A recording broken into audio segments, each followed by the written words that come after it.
Today we are talking to farmer Dave Graham. Farmer Dave Graham is a public figure who made headlines over the years with his appearance as the international model, Dancing with the Stars, Big Brother, and now with his latest venture, the Flying Dog Dogs, for which he got just awarded.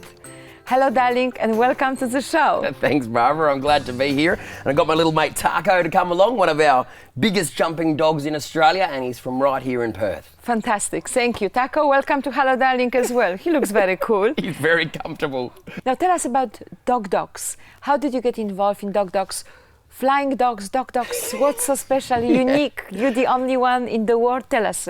I got in contact with dogs and I said, we were having that conversation about bringing dogs to Australia, not just as a big event at World Dog Games and he said, yep. And so 2011 we started, and now we've got clubs right around Australia. We're doing events every part of Australia, and it's one of those sports that you just can't help but feel amazing to watch. Absolutely. Dave, darling, tell me about your latest award. So I got Trainer of the Year, which is probably it's definitely the biggest honour I've ever got. It's from my peers. It was judged by an international panel of the greatest behaviourists the world has. Australia, Western Australia, was waiting very long time for you. And finally, we got you here in WA because you were the star attraction at the Silver Pet Prince Pet Expo. Which was excellent. Yes, so, yeah. Yes. How does it weigh against other Australians? Because you obviously competing all over Australia. Yeah. How is Perth showing against Australia? Oh, the quality of the dogs was phenomenal. Like, we started dogs here only 2 weeks before the competition, and just put the by word call out there, and then word caught around, and before we knew it, we had over 40 teams entered, and which is the biggest dogs competition in Australia. But the whole community in Perth, the dog community, just got right involved. As the award-winning trainer of the year, what would be your tip or your tips for the dog owners? Pretty basically, it's straightforward, and that is reward behaviour you like, ignore behaviour you don't like. So it's just like with kids, if you're giving attention to a naughty child, they'll keep being naughty because it's attention that they're craving, and dogs essentially are a neotenous creature. That means they're always in a childlike state. They're always puppies. We created dogs at the end of the day, so they're always trying to get that attention. If you're rewarding them, and even if you're saying no, down, stop doing it, and keep focusing on what you don't want, that's what you're going to get and end up with, essentially. So we just really need to always remember, reward what you like, ignore everything else. Dave, you obviously, like you said, you have a very special bond with dogs. In any stage of your life, did you feel safer with dogs than with humans in the past? At any point in my life did I feel safer with dogs than humans? Every moment of every day. Wow. It's kind of funny, like when I was a kid, I did grow up in a very large cattle station in the outback, and I'm one of 11 kids, and if ever I got in trouble as a wee kid, my mum would always say, look, if you've been naughty, you got to go and sleep with the dogs. I was naughty because I wanted to sleep with the dogs. I thought it was the best thing in the world. I was always out camping with the dogs, and that was my reward. And you work mainly with rescue dogs. Yeah. Tell us about the reason. Yep. Yeah. I personally tend to work with those rescue dogs, those dogs that have kind of fallen through the cracks. So it doesn't matter if they're in a shelter for a long period of time and they need to learn how to get back in society and learn some manners, really to try and engage owners to love and be responsible for the animal that they've got, and always think the first way to get a dog into your family, to join your family, is to look at a rescue group first. In 2006, you went on Big Brother.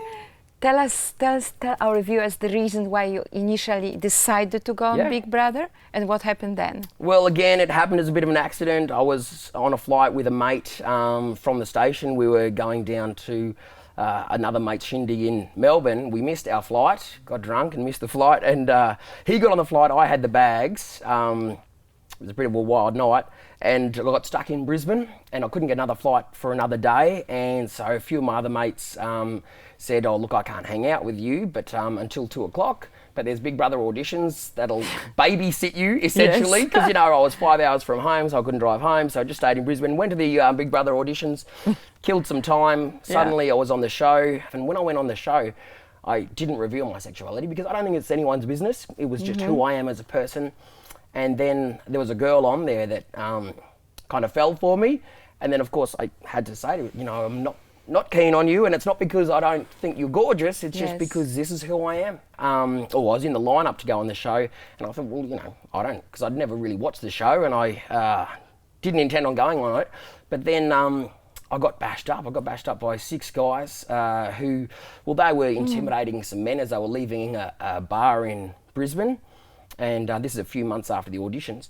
And I got involved. I was just trying to get them to settle down and to say, hey, you know, you don't have to pick on these guys because they're leaving a club. And now they were saying, oh, well, they're faggots. And I'm like, hey, ease up. And then I was talking to these guys. They started to calm down. And then as I left them, I said, you know, at the end of the day, you know, we're all humans and I'm gay and I'm not threatening to you. And then suddenly they started bashing me from behind and then left me for dead. And then I thought, I've got to stop this. So I went to the papers, told my story, and then I ended up going on Big Brother only a couple of weeks after that, merely to say to the middle of Australia, get in their lounge rooms and say to them, you know what, there's nothing to fear. Don't fear anything. Gay people aren't going to hurt you. They're not going to take away anything you've got. They just want to live their lives, and I want to live my life. There's nothing I can change about me, and I think it really changed a lot of the consciousness of Middle Australia. You know, there was a couple of million people watching the show when I was on it, and it, I think, changed the way that we look at people and we go, you know what, that's them, and that's okay. And that's all I ever want from people is treat me as a different person, as who I am, but no different because of what I do in my spare time and who I love. How do you feel 10 years on, almost 10 years on? The stigma is changed. Oh, it's changed. Australia is a different country. Yes. I mean, you know, I grew up in Queensland where it was illegal to be gay. You could be sacked from your job if you were gay. You know, to a point now where there is just like, you don't hear of problems in the community. Of course, there's still pockets, and we've got a journey that we're going to go on forever. Yes. But and discrimination will always occur with humans because difference is something that some people highlight for their own gains. But as a country, we've come a long way, and I feel honoured to have had a little bit of a part to that. But it's so many parts in that puzzle, and at the end of the day, we've all just got to go, you know what, live and let live. And I love where we're at the moment. Like, I love this country where we are, because it doesn't matter if you're in the western suburbs of Sydney or the western parts of Queensland. We're all just trying to get on and pay our taxes. Absolutely. Dancing with the Stars experience? I don't know if I should have done that, because I totally proved or disproved that gay men can dance. Because I can't. And I proved that I tried my hardest, and I was there for 8 weeks. The Australian public kept voting for me, kept keeping me on there. But I didn't get it. And That's okay, but you were part of it. Yeah, it was a great experience. Dave, your journey from Big Brother, international model, Big Brother, Dancing with the Stars, and now Jumping with the Dogs.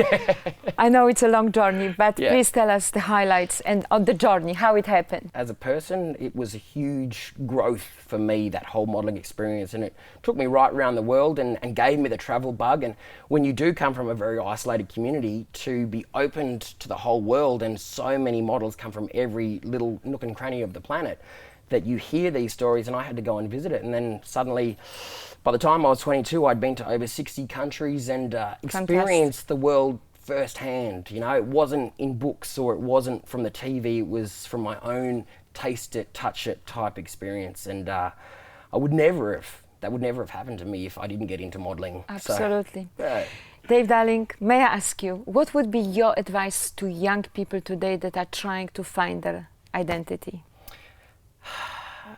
Be yourself, because everyone else is taken.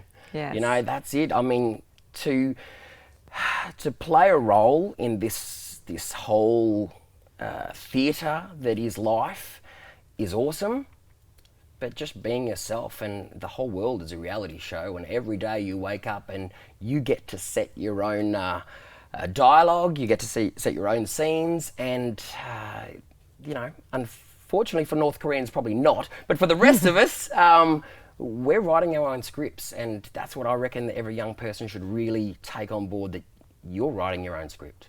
Every day you can wake up and start all over again. Yesterday was already in the past. And what can we expect from David Graham in the future? Buggers me, we'll have to find out. Script's yet to be written. Yes, Greg, thank you so No much. worries, It was no great. worries. It was a great pleasure having you here. Thanks for having me on the couch. And it was a pleasure to have you on Hello Darling. Thank you. Thank you.